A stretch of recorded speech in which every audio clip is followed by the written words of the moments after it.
बिस्मिल्लाहिर्रहमानिर्रहीम। अस्सलाम वालेकुम dear students, welcome to AG knowledge academy.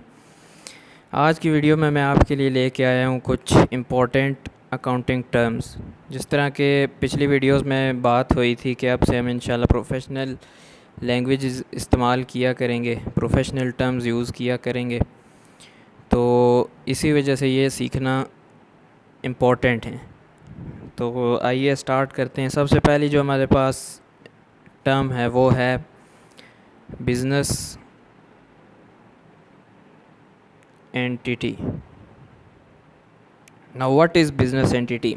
Business entity किसको कहते हैं? बिज़नेस किसको कहते हैं?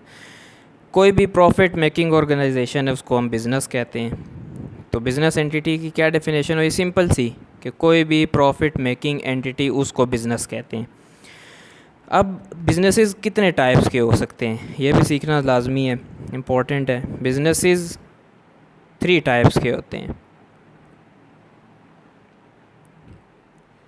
पहली है सर्विसेज, जिसमें हम सिर्फ सर्विसेज देते हैं।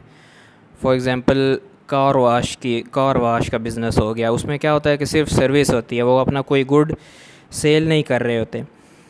दूसरी टाइप जो हैं ये दोनों एक सेल्स की है। अच्छा कट। दूसरी टाइप जो है ये सेल्स की है, रिटेल की होगी या जो भी होगी, सेल्स जिसमें हो रही हैं। इसमें क्या था, टोटली सर्विसेज थी, इसमें क्या है, सेल्स हैं।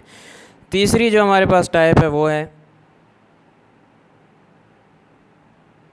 Manufacturing business. तो ये बेसिकली 3 टाइप्स हैं बिज़नेस एंटिटीज़ की। तो बिज़नेस एंटिटी की डेफिनेशन आपने सिंपल सी सीखी कि कोई भी प्रॉफिट मेकिंग ऑर्गेनाइजेशन उसको हम बिज़नेस कहते हैं।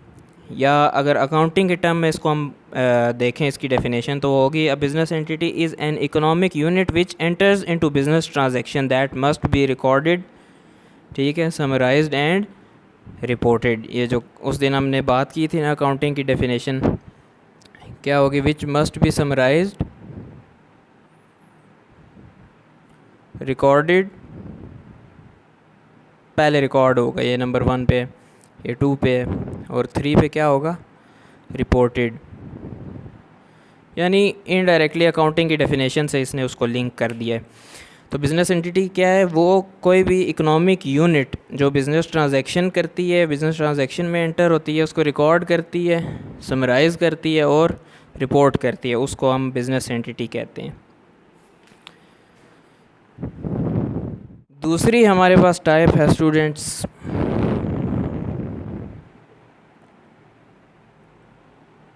गुड्स, या जिसको मर्चेंडाइज बोलते हैं।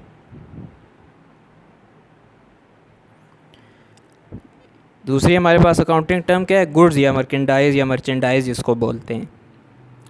अकाउंटिंग में अब गुड्स किसको कहेंगे? अक्सर इसके लिए इन्वेंट्री का लफ्ज़ भी इस्तेमाल किया जाता है गुड्स के लिए। अब ये किसको कहते हैं?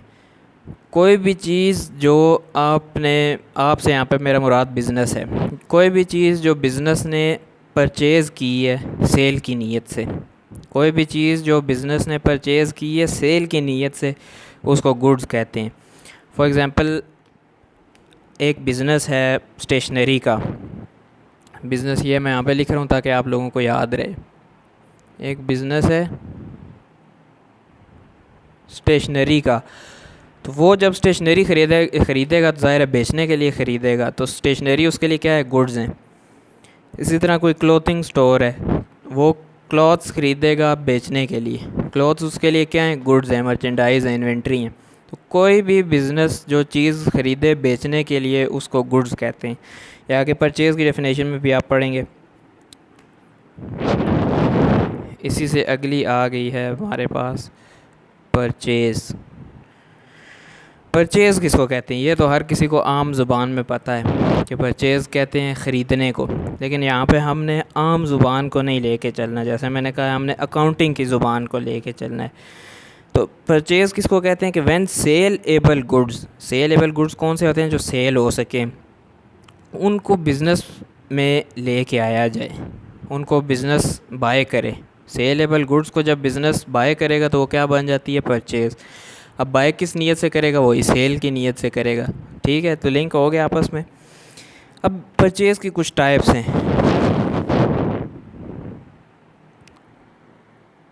कैश में भी हो सकती है, कैश परचेज़ और क्रेडिट परचेज़। ये अगेन मैं शॉर्ट फॉर्म में लिख रहा हूँ, आपने शॉर्ट फॉर्म में हरगिज़ नहीं लिखना। कैश परचेज़ क्या होती है कि जब कैश इन्वॉल्व हो ट्रांजैक्शन में, आपने गुड्स परचेज़ किए कहीं से भी, आप ख़रीद के लाए for the purpose of sale, लेकिन आपने उसी टाइम कैश पेमेंट कर दी, इसको कैश परचेज़ कहेंगे। लेकिन आप गुड्स तो ले आए, लेकिन आपके पास एट द मोमेंट कैश नहीं था, तो आपने उसे उधार कर लिया, आपने क्रेडिट पे गुड्स ले लिए। इसको क्या कहते हैं? क्रेडिट परचेज़, या अक्सर इसके लिए परचेज़ ऑन अकाउंट का लफ्ज़ इस्तेमाल होगा अकाउंटिंग में। तो ये क्या है? कैश परचेज़, और ये क्रेडिट परचेज़ या परचेज़ ऑन अकाउंट, ये हमारे पास लाइबिलिटी होती है। इसको आगे जाके इंशाल्लाह देखेंगे। अगली जो टर्म है हमारे पास वो है परचेज़ रिटर्न। नाम से ज़ाहिर है कि परचेज़ आपने की, लेकिन कोई बीच में से पीस डिफेक्टिव निकल आया, कोई चीज़ एक्स्ट्रा आ गई, कोई चीज़ कुछ भी हो सकता है, वो आपने रिटर्न कर दी, उसको क्या कहते हैं? परचेज़ रिटर्न कहते हैं। इसको परचेज रिटर्न आउटवर्ड्स भी कहते हैं। अब ये किस तरह से पता लगे? क्योंकि अक्सर जो हमारे पास क्वेश्चन आता है ना बैलेंस शीट वाला, आगे जाके इंशाल्लाह उसको पढ़ेंगे डिटेल में, उसमें रिटर्न आउटवर्ड और रिटर्न इनवर्ड एक साथ लिखा होता है। तो उसमें बड़ी कन्फ्यूजन होती है स्टूडेंट्स को कि ये रिटर्न आउटवर्ड कौन सा है और रिटर्न इनवर्ड कौन सा है। तो इसको आसानी से याद रखने का ये तरीका है कि आप बिज़नेस में परचेज़ करके लाए हैं गुड्स बिज़नेस में, जिस तरह परचेज़ की डेफिनेशन में हमने देखा था ना कि goods brought inside the business, goods जो आप बाय करके बिज़नेस के अंदर लाए हैं उसको परचेज़ कहते हैं। तो आप जब रिटर्न करेंगे तो बिज़नेस से बाहर चले जाएंगे। तो ये याद रखने का तरीका है कि जो गुड्स रिटर्न हो रहे हैं आउटवर्ड्स वो परचेज़ रिटर्न है। इसी तरह सेल रिटर्न का भी मैं भी आपको बता देता हूँ, क्योंकि बात हो रही है तो आपको अच्छी समझ आ जाएगी। आपने बिज़नेस में सेल की, सेल की डेफिनेशन नहीं बता रहा, वो अभी आगे बताता हूँ। सेल रिटर्न क्या होगा कि आपने किसी कस्टमर को सेल की तो गुड्स आपके बाहर चले गए, बिज़नेस से बाहर चले गए, लेकिन अब जब कस्टमर आपको गुड्स रिटर्न करने आएगा तो गुड्स वापस आपके पास अंदर आ जाएंगे, बिज़नेस में आ जाएंगे, तो उसको हम रिटर्न इनवर्ड कहेंगे। तो ये मैं इसी के साथ यहाँ पे लिख रहा हूँ क्योंकि आपका क्लियर हो गया। सेल्स रिटर्न को क्या कहेंगे? Return inward. नेक्स्ट है हमारे पास डेफिनेशन, वो है डिस्काउंट की, अलाउंस की। ये तो इजी सी है, आपको पता है कि डिस्काउंट बहुत सी किस्म का हो सकता है।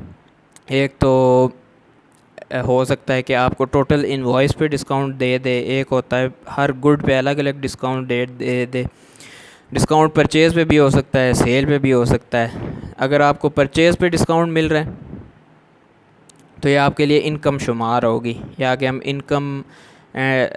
इनकम स्टेटमेंट वाले चैप्टर में जाके देखेंगे।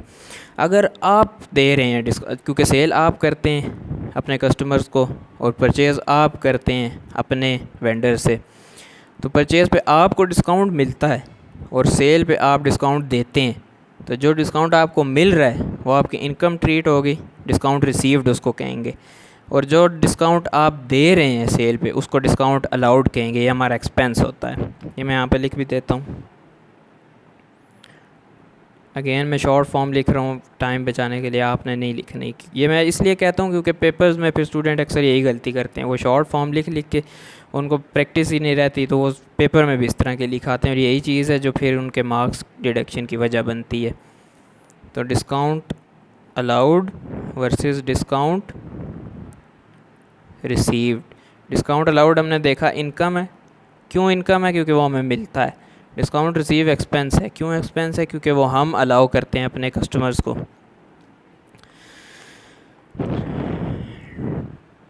नेक्स्ट टर्म है हमारे पास सेल्स। अच्छा, परचेज़ का हमने देखा था कि जो गुड्स सेल की नीयत से बिज़नेस में लाए जाएं वो परचेज़ बन जाती है, और गुड्स की भी डेफिनेशन हमने देखी थी। अब सेल्स किसको कहते हैं? जिस तरह हमने बात की थी कि परचेज़ की ही सेल की नीयत से जाती है अमूमन बिजनेसेस में। तो जब ये बिजनेस जो आपने परचेज़ किए हैं गुड्स, ये कस्टमर्स को सेल कर दिए जाते हैं एट अ सर्टन प्राइस, इसको सेल कह देते हैं हम, एट अ सर्टन प्राइस, जब सेलेबल गुड्स आप परचेज़ करके लाए और सेल कर दिया एट अ सर्टेन प्राइस, वो सेल बन जाती है। सेल की भी आगे दो टाइप्स हैं, कैश सेल और क्रेडिट सेल। कैश सेल के आपने सेल की और आपको उसी वक्त कैश रिसीव हो गया। अब ये फ़र्क है कि यहाँ पे आप कैश पे कर रहे होते थे, यहाँ पे आप कैश रिसीव कर रहे हैं, तो उसी वक्त आपको कैश रिसीव हो गया तो ये कैश सेल बन गई। लेकिन आपका जो कस्टमर था उसने आपको एट द मोमेंट पेमेंट नहीं की, उसने कुछ दिन का टाइम ले लिया, कुछ मंथ्स का टाइम ले लिया, तो वो क्रेडिट सेल बन जाएगी, तो वो आपका डेटर बन जाएगा। चलें, इसका भी फ़र्क मैं भी आपको बता देता हूँ, इसमें भी बड़ी स्टूडेंट्स को कन्फ्यूजन होती है। Debtor versus creditor. अब ये डेबिटर नहीं होता, इसमें भी साइलेंट होता है, तो इसको डेटर पढ़ेंगे। Debtor versus creditor. अब जिस तरह मैंने ज़िक्र किया है सेल में, सेल आपने की है क्रेडिट पे, मतलब आपको कैश पेमेंट रिसीव नहीं हुई, तो जो अगला बंदा है, जो आपका कस्टमर है, वो आपका डेटर बन जाएगा, वो आपका रिसीवेबल बन जाएगा। इसका दूसरा नाम होता है अकाउंट्स रिसीवेबल। क्रेडिटर का दूसरा नाम होता है अकाउंट पेएबल। अब ये नाम से ज़ाहिर हो गया पेएबल। आपने क्रेडिट परचेज़ की, आपने आप लायबल हैं अगले बंदे को पेमेंट करने के। मैंने कहा था ना, ये लाइबिलिटी रेज़ होती है। लाइबिलिटी इसी वजह से रेज़ होती है कि आप ये इसको पेबल बुक कर देते हैं। तो क्या फ़र्क हुआ कि सेल आपने की कस्टमर को, कस्टमर ने आपके पैसे देने, वो आपका डेटर बन गया। आपने किसी से परचेज़ की, आपने उसको पैसे देने हैं, क्रेडिट परचेज़ की, आप उसके क्रेडिटर बन गए हैं। तो ये बात समझ आ गई। एक बंदा एट अ टाइम डेटर भी हो सकता है, क्रेडिटर भी हो सकता है। वो किस तरह हो सकता है, ये आप कमेंट सेक्शन में बताएंगे। ये मेरा आज का आपसे क्वेश्चन है। Okay dear students, debtor creditors पे हमारी बात होगी और उम्मीद है आपको समझ नहीं आ गई। कोई भी क्वेश्चन हो तो कमेंट सेक्शन में पूछें या इंस्टाग्राम में मुझे पर्सनल मैसेज करके पूछें, लिंक मैं हर वीडियो के एंड में दे देता हूँ। उसके बाद जो हमारे पास नेक्स्ट है, नंबरिंग अगेन से मैं भूल गया हूँ, कैपिटल, इसका दूसरा नाम होता है ओनर्स इक्विटी। कैपिटल या ओनर्स इक्विटी, ये किसको कहते हैं? फंड्स जो ओनर, नाम से ज़ाहिर है, ओनर बिज़नेस में लेके आए, उसको कैपिटल या ओनर्स इक्विटी कहते हैं। अगेन यहाँ पे मैंने फ़ंड्स का लफ्ज़ इस्तेमाल किया, मैंने कैश का या स्पेसिफिक गुड्स का नहीं वर्ड इस्तेमाल किया, मैंने फ़ंड्स का वर्ड इस्तेमाल किया है। फ़ंड्स का वर्ड मैंने इसलिए इस्तेमाल किया कि अगर वो कैश लेके आएंगे, गुड्स लेके आएंगे, कुछ भी लेके आ रहे हैं इनटू द बिज़नेस, तो वो क्या बन जाएगा? कैपिटल या ओनर्स इक्विटी शुमार हो जाएगा। फॉर एग्ज़ाम्पल एक ओनर हैं। अच्छा, ओनर किसको कहते हैं? ओनर शेयर होल्डर को कहते हैं। ये मैंने आपको पहले भी बताया था कि जब भी ओनर का वर्ड इस्तेमाल होगा अकाउंटिंग में, उसका मतलब होगा शेयर होल्डर, क्योंकि शेयर होल्डर ही ओनर होते हैं बिज़नेस के।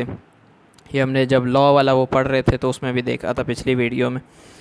खैर, मिस्टर एक्स है, मिस्टर एक्स 10,000 कैश लेके आए बिज़नेस में और एक एसी लेकर आए बिज़नेस में।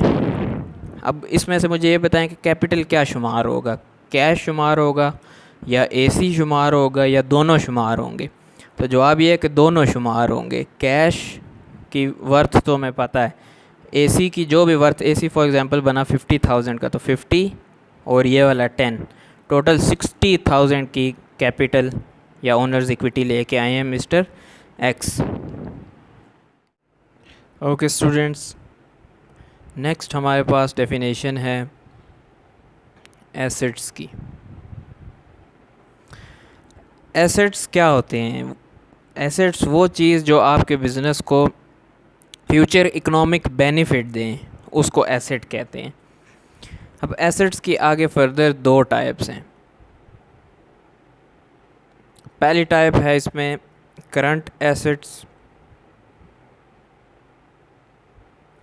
दूसरी टाइप है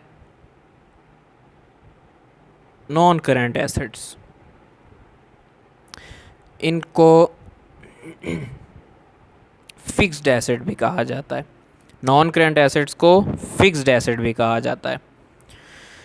अब इनमें फ़र्क क्या है? करंट एसेट्स वो एसेट्स हैं जिनकी useful life less than 1 year होती है। अब इसका क्या मतलब है लेस देन 1 ईयर का? कि 1 साल के अंदर अंदर वो इजीली कन्वर्टेबल टू कैश होते हैं। इसी तरह नॉन करंट एसेट्स क्या हैं कि उनकी यूज़फुल लाइफ या उनका जो लाइफ स्पैन है वो 1 साल से ज़्यादा है, यानी कि ये इजीली कैश में कन्वर्ट नहीं हो सकते। करंट एसेट्स की क्या एग्जांपल्स हो सकती हैं? कैश हो सकता है, कैश एट बैंक हो सकता है जो आपने कैश बैंक में डिपॉजिट कराया हुआ है। उसके अलावा आपके जैसे पीछे बात हुई है डेटर्स रिसीवेबल, वो बज़ाते ख़ुद करंट एसेट्स हैं। उसके अलावा आपकी इन्वेंट्री वो करंट एसेट होती है। तो इसकी काफ़ी सारी एग्जांपल्स हैं। नॉन करंट एसेट्स के क्या एग्जांपल हैं? आपने बिज़नेस किया, आपकी फ़र्नीचर हो गया, कार, फिक्सचर, फिटिंग्स, ये सारी नॉन करंट या फिक्स्ड एसेट्स की एग्जांपल हैं। अब नॉन करंट की आगे फर्दर 2 टाइप्स हैं। नॉन करंट की आगे फर्दर 2 टाइप्स हैं, टेंजिबल एंड नॉन टेंजिबल। नाम से ही ज़ाहिर है, टेंजिबल उस चीज़ को कहते हैं जिसको आप फिज़िकली देख सकते हैं, फ़िज़िकली टच कर सकते हैं। इनटेंजिबल या नॉन टेंजिबल को किसको कहते हैं? कि जिसको आप देख नहीं सकते या टच नहीं कर सकते। अब ये कौन से चलो टेंजिबल की तो समझ आ रही है, जिस तरह हमने बात की कार, फर्नीचर, फिक्सचर, फिटिंग, कुछ भी हो सकता है। नॉन टेंजिबल क्या हो सकते हैं? नॉन टेंजिबल में मैं आपको बताता चलूँ, जिस तरह हमारे पास गुडविल आ गई बिज़नेस की, सॉफ्टवेयर्स हो गए, पेटेंट्स, कॉपीराइट्स, ये सारी चीज़ें नॉन टेंजिबल एसेट्स में आती हैं। अब यहाँ पे मैं आपको एक छोटा सा और कॉन्सेप्ट देना चाहता हूँ, वो है डिप्रिसिएशन का। अगली हम कर लेते हैं डिप्रिसिएशन। डिप्रिसिएशन कहते हैं allocation of useful life, allocation of cost of an asset over it's useful life. ये यूज़फुल लाइफ का वर्ड मैं बार बार यूज़ कर रहा हूँ। ये क्या चीज़ है यूज़फुल लाइफ? यूज़फुल लाइफ इसके कॉन्टेक्स्ट में हमने बात की थी, वो अरसा जिसमें एसेट हमारा कैश में कन्वर्ट हो जाए उसको यूज़फुल लाइफ कहते हैं। तो बिल्कुल इसी तरह है, वो लाइफ स्पैन या वो टाइम स्पैन, पीरियड स्पैन जिसमें एसेट की वैल्यू अल्टीमेटली हमारी बुक्स में ज़ीरो रह जाती है, उसको यूज़फुल लाइफ कहते हैं। मैं आपको एक ये छोटी सी एग्जांपल के साथ समझाता हूँ। ओके, लेट्स सपोज हमारे पास एक एसेट है कार, उसकी वैल्यू है 100,000। इस कार की यूज़फुल लाइफ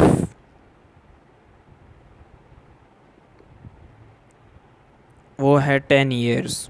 इस कार की यूज़फुल लाइफ है 10 ईयर्स। इसका क्या मतलब है कि डिप्रिसिएशन कितनी होगी? 10,000। किस तरह से? डिप्रिसिएशन की डेफिनेशन अभी हमने पढ़ी है, allocation of the cost of an asset over it's useful life. Allocate हम किस तरह से करते हैं? 100,000 डिवाइड बाई 10, तो आंसर में जो आपके पास आएगा 10,000। ये पर ईयर डिप्रिसिएशन या पर एनम डिप्रिसिएशन इसको कहेंगे। अब इसका मैं आपको थोड़ा सा मज़ीद कॉन्सेप्ट बता दूं कि ईयर 1 पे एसेट की कॉस्ट थी 100,000, उसमें से 10,000 की डिप्रिसिएशन माइनस होगी, तो इस ईयर के एंड पे इसकी वैल्यू 9,000 बच गई है हमारे पास। इसका क्या मतलब है? ईयर 2 के स्टार्ट में इस एसेट की वैल्यू हमारे पास 9,000 बच गई है। तो इस तरह करते करते करते करते जब हम ईयर 10 पे पहुंचेंगे, वहाँ पे जाके इसकी वैल्यू ज़ीरो हो जाएगी। वो फिर आगे की बातें हैं कि हमने रिवैल्यूएशन करनी है या कुछ भी करना है। मैं बेसिक आपको समझाना था डिप्रिसिएशन का और नॉन करंट एसेट्स का, इसका कॉन्सेप्ट, क्योंकि अभी हम टर्म्स की बात कर रहे हैं तो हम मज़ीद इसमें आगे नहीं जाते। उम्मीद है आपको यहाँ तक समझ आ गई होगी। ओके स्टूडेंट्स, नेक्स्ट डेफिनेशन है हमारे पास लायबिलिटीज़। लायबिलिटी क्या होता है? इसमें 2 चीज़ें आपको याद रखने वाली, इसमें कीवर्ड्स 2 हैं, एक है डेट, एक है ओब्लिगेशन। कोई भी बिज़नेस पे या कंपनी पे डेट है या ओब्लिगेशन है उसको लायबिलिटी कहते हैं। बज़ाहिर तो इसका एक ही है उधार, लेकिन यहाँ पे ये दोनों अलग मैंने आपको इस वजह से बताए हैं। डेट कैश के टर्म्स में और ऑब्लिगेशन सर्विसेज के टर्म में। लाजमी नहीं है कि सिर्फ आपका कैश या आपने पे करना है या आप कैश पे करने के लिए लायबल हैं तो उसी को हम लाइबिलिटी कहेंगे, ऐसा नहीं है। अगर आपको कोई सर्विसेज देना बाकी हैं उसको भी हम लाइबिलिटी ट्रीट करेंगे। उसके बाद हमारे पास है अकाउंटिंग पीरियड। इस पे पहले भी बात हो चुकी है अकाउंटिंग। अच्छा, इसमें एक ये बात जहन में रखने वाली है कि कुछ लोग यहाँ पे अकाउंटिंग ईयर का वर्ड इस्तेमाल कर देते हैं, हालांकि ये अकाउंटिंग ईयर नहीं है, ये अकाउंटिंग ईयर से मुख्तलिफ है। ये अकाउंटिंग पीरियड की हम बात कर रहे हैं। ये तो एक महीने का अरसा भी हो सकता है, क्वार्टर का अरसा भी हो सकता है, एक साल का भी अरसा हो सकता है, जिसमें कंपनी अपने फाइनेंशियल रिकॉर्ड्स मेंटेन करके ईयर एंड पे उनको प्रेजेंट कर देती है। तो इस वजह से इसका नाम अकाउंटिंग पीरियड है। हमारे पास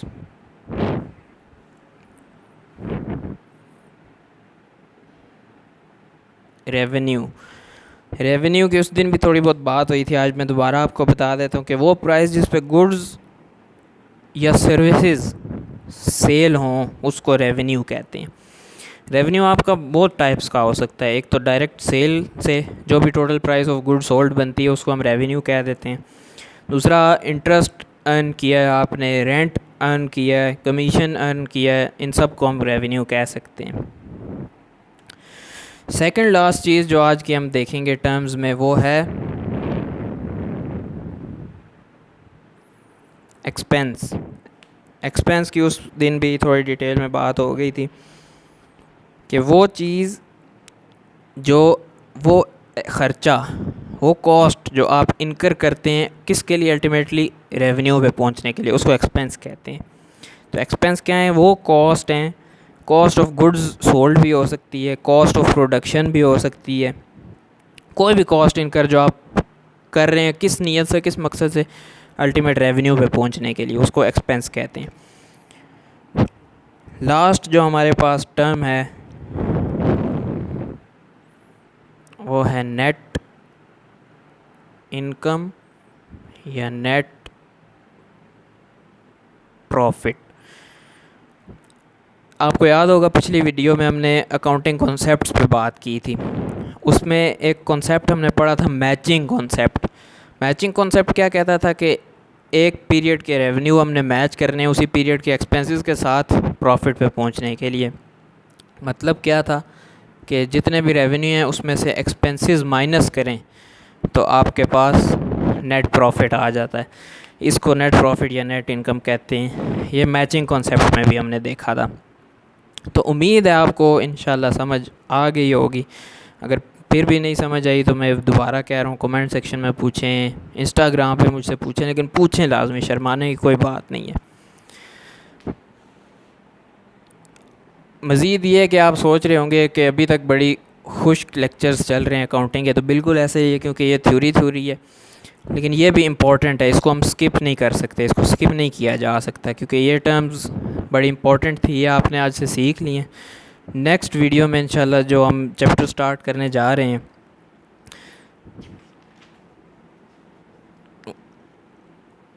वो चैप्टर हमारे पास अकाउंटिंग इक्वेशन का है। उसमें इंशाल्लाह क्वेश्चंस भी आएंगे, तो फिर आपका ये डाउट भी क्लियर हो जाएगा कि अभी तक कोई न्यूमेरिकल क्वेश्चन क्यों नहीं आ रहा। तो तब तक के लिए इजाज़त दीजिए और दुआओं में याद रखिए, और जाते जाते एक दफ़ा दुरूद शरीफ पढ़ जाइए। अल्लाह हाफिज़।